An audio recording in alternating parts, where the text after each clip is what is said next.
بسم اللہ الرحمن الرحیم۔ قمری تقویم کا دوسرا مہینہ صفر ہے۔ قبل از اسلام بھی اس مہینے کا نام صفر ہی تھا۔ اسلام نے اس نام کو برقرار رکھا۔ اس مہینے کے بارے میں غلط باتوں اور توہمات کو ختم کرنے کے لیے اسے صفر المظفر کہا جاتا ہے۔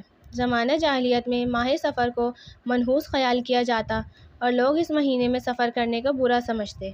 اسی طرح دور جاہلیت میں ماہ محرم میں جنگ و قتال کو حرام خیال کیا جاتا اور یہ حرمت قتال ماہ صفر تک برقرار رہتی، لیکن جب صفر کا مہینہ شروع ہو جاتا اسے منحوس سمجھا جاتا۔ ماہ صفر میں جب جنگ و جدال دوبارہ شروع ہو جاتے، اہل عرب جنگ کے لیے چلے جاتے اور گھر والوں کو خالی چھوڑ جاتے، اس لیے اس مہینے کا نام صفر، جس کا معنی خالی ہے، رکھا گیا تھا۔ الغرض آج کے باشعور معاشرے میں بھی بہت سے لوگ ماہ صفر کے بارے میں جہالت اور دین سے دوری کے سبب ایسی توہمات کا شکار ہیں جن کا دین اسلام سے دور کا بھی تعلق واسطہ نہیں، جیسا کہ اس مہینے میں توہم پرست لوگ شادی کرنے کو نحوست کا باعث قرار دیتے ہیں۔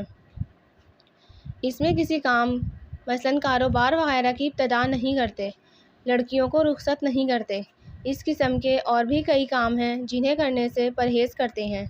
ان لوگوں کا اعتقاد ہوتا ہے کہ ہر وہ کام جو اس مہینے میں شروع کیا جاتا ہے وہ منحوس یعنی خیر و برکت سے خالی ہوتا ہے۔ بلا شبہ ماہ و سال، شب و روز اور وقت ایک ایک لمحے کا خالق اللہ رب العزت ہے، اور اللہ تعالیٰ نے کسی دن، مہینے یا گھڑی کو منحوس قرار نہیں دیا۔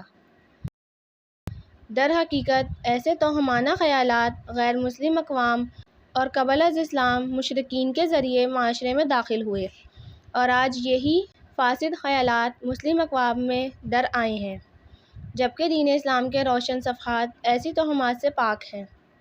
کسی وقت کو منحوس سمجھنے کی اسلام میں کوئی گنجائش نہیں، بلکہ کسی دن یا کسی مہینے کو منحوس کہنا در حقیقت اللہ رب العزت کے بنائے ہوئے زمانہ میں جو شب و روز پر مشتمل ہے، نقص و عیب لگانے کے مترادف ہے۔ ارشاد باری تعالیٰ ہے کہ آدم کا بیٹا مجھے تکلیف دیتا ہے، وہ وقت، دن، مہینے، سال کو برا کہتا ہے، حالانکہ وقت، زمانہ میں ہوں، بادشاہت میرے ہاتھ میں ہے، میں ہی دن اور رات کو بدلتا ہوں۔ اس سے معلوم ہوا کہ دن رات اللہ تعالیٰ کے پیدا کردہ ہیں۔ کسی کو عیب دار ٹھہرانا خالق و مالک کی کاریگری میں عیب نکالنا ہے۔ ایک حدیث میں رسول اللہ صلی اللہ علیہ وآلہ وسلم نے توکل کے بارے میں فرمایا، جان لو اگر لوگ اس بات پر جمع ہو جائیں کہ وہ تمہیں کچھ فائدہ پہنچائیں تو وہ کچھ فائدہ نہیں پہنچا سکتے مگر وہی جو اللہ نے تمہاری تقدیر میں لکھ دیا ہے، اور اگر لوگ اس بات پر جمع ہو جائیں کہ وہ تمہیں کچھ نقصان پہنچائیں تو وہ تمہیں کچھ نقصان نہیں پہنچا سکتے مگر وہی جو اللہ نے تم پر لکھ دیا ہے۔ سیدنا عبداللہ بن مسعود رضی اللہ تعالیٰ عنہ سے مروی ہے کہ رسول اللہ صلی اللہ علیہ وآلہ وسلم نے فرمایا، بچگونی لینا شرک ہے، بچگونی لینا شرک ہے، بچگونی لینا شرک ہے۔ ایک دوسری حدیث میں رسول اکرم صلی اللہ علیہ وآلہ وسلم نے ارشاد فرمایا، جو شخص بچگونی کے ڈر کی وجہ سے اپنے کسی کام سے رک گیا، یقیناً اس نے شرک اصغر کا ارتکاب کیا۔ اس سے معلوم ہوا کہ بچگونی یعنی کسی چیز کو منحوس خیال کرنا شریعت میں سختی سے ممنوع ہے، لہٰذا ماہ صفر کو منحوس خیال کرتے ہوئے اس مہینے میں شادیاں کرنے سے رکنا احادیث کے مطابق شرکیہ عمل ہے، جس سے ہر صورت میں اجتناب ضروری ہے۔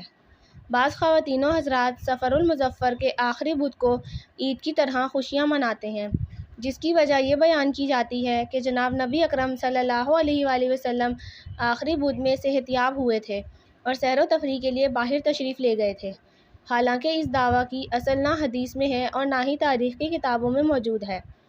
برصغیر میں ماہ صفر کو 13 تیزی کا مہینہ بھی کہا جاتا ہے۔ ایسا کہنے والوں کا گمان یا خیال یہ ہے کہ اس ماہ کے پہلے 13 دن بہت منحوس ہوتے ہیں۔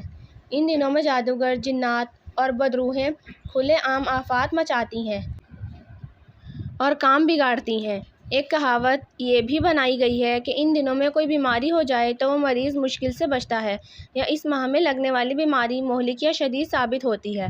کسی شے کے بارے میں بدفعلی، نحوست اور توہم پرستی کا نظریہ در حقیقت ایک غیر اسلامی سوچ اور اسلامی تعلیمات کے سراسر منافی عمل ہے۔